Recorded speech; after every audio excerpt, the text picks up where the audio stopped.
धीरे धीरे समय व्यतीत हुआ, भगवान कन्हैया ने द्वारका नगरी बसाई। अच्छा एक बात बताएं दादा, भगवान कन्हैया से क्या नहीं छूटा? सब कुछ छूटा।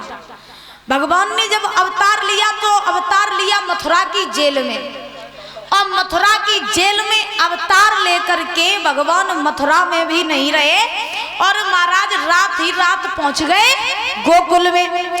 गोकुल में पहुंचने के बाद में वहां पर भी भगवान महाराज कुछ ही दिन रहे। उसके बाद जब गोकुल में भी नहीं रहे तो गोकुल छोड़ा, फिर वृंदावन में आए। ध्यान रखना कृष्ण का चरित्र में क्या सिखाता है। तो जब गोकुल छोड़ा वृंदावन में आए, तो वृंदावन में भी महाराज काफी समय तक भगवान रुके।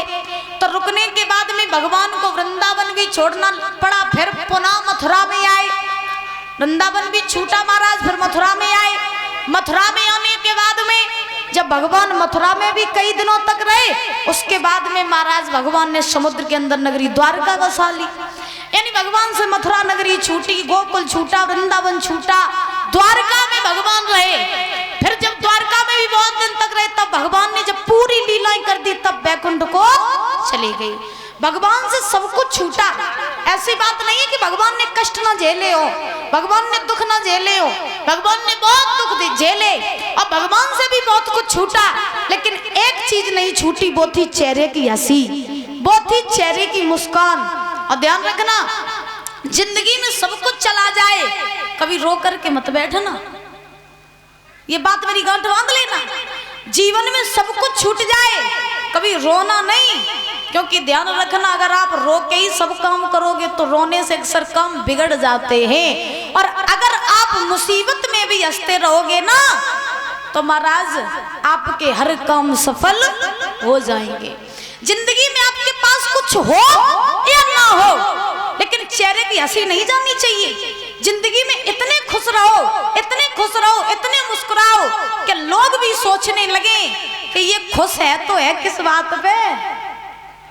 लोग भी सोचे कि ये हंस रहा है तो हंस किस बात पर रहा है।